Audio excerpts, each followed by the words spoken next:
ये कहानी एक ऐसे गांव की है जो आधुनिकता से कोसों दूर था।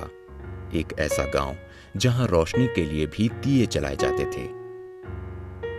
एक दिन लंबे सफर पर निकला थका हारा एक मुसाफिर यहां आ पहुंचा।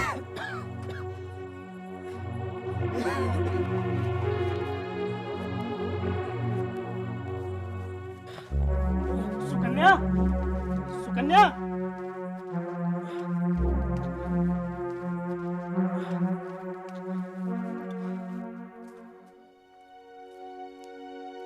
गांव के लोगों ने, खासकर सूर्यांश और उसकी पत्नी सुकन्या ने उसकी खूब सेवा की।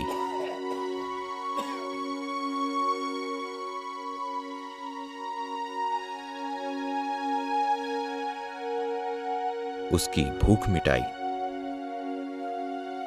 उसे आराम पहुंचाया।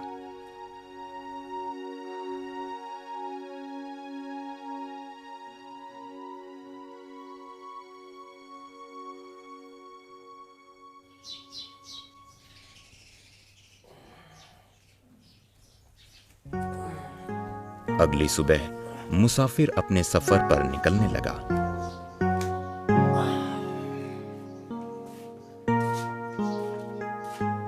धन्यवाद करने के लिए उसने सूर्यांश और सुकन्या को जगाना ठीक नहीं समझा, पर शुक्रिया अदा करने के लिए वो एक आईना उनके लिए छोड़ गया, उपहार के तौर पर। सूर्यांश और सुकन्या ने अपनी जिंदगी में कभी कोई आईना नहीं देखा था।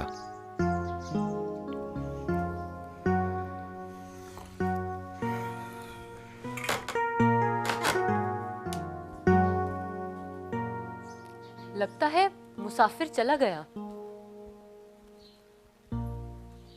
अरे ये क्या है? कौन है? इतनी सुंदर औरत। कहीं मेरे पति का इसके साथ चक्कर तो नहीं चल रहा? अब समझी, इसलिए देख रही हूं सूर्यांश कुछ बदल सा गया है।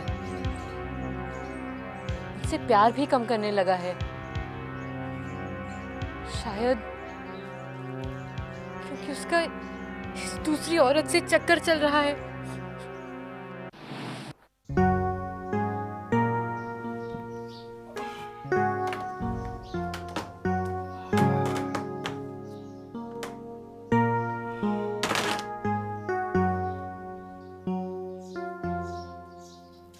सुकन्या, सुकन्या,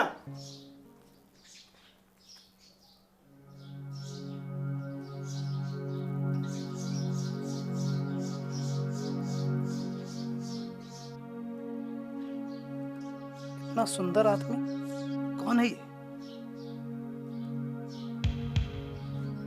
कहीं सुकन्या का इसके साथ चक्कर तो नहीं? भाग तो नहीं गई वो इसके साथ?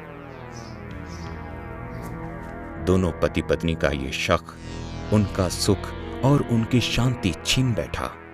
सूर्यांश को लगा कि सुकन्या किसी दूसरे आदमी के लिए उसे धोखा दे रही है, और सुकन्या को यह लगा कि उसका पति दूसरी औरत की वजह से उससे दूर हो गया है। इस परेशानी को सिर्फ एक आदमी निपटा सकते हैं, पंडित जी। हाँ, पंडित जी।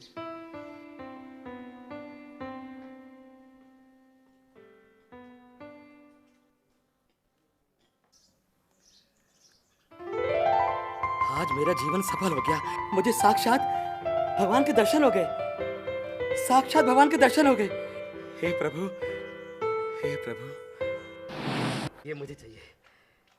नहीं पंडित जी, ये मैं रखूंगी, ये मैं रखूंगी। फिर देखते ही देखते पूरे घर में घमासान छिड़ गया।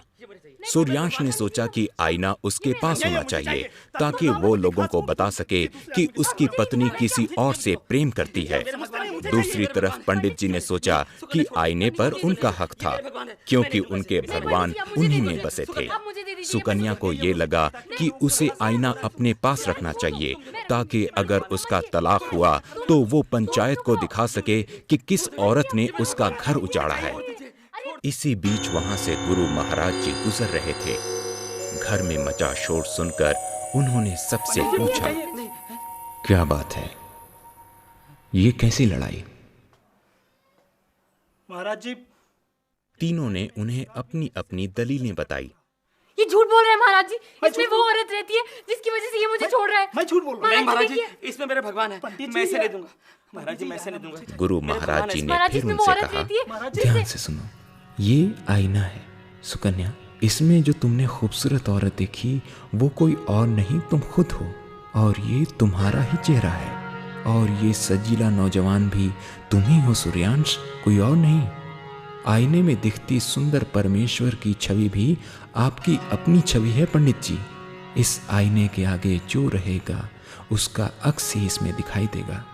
जिस सुंदरता को हम सब बाहर तलाशते हैं वो हमारे अंदर ही है। इस संसार में जिस चीज से हम आकर्षित होते हैं वो हम में ही है, बस हम पहचान नहीं पाते हैं।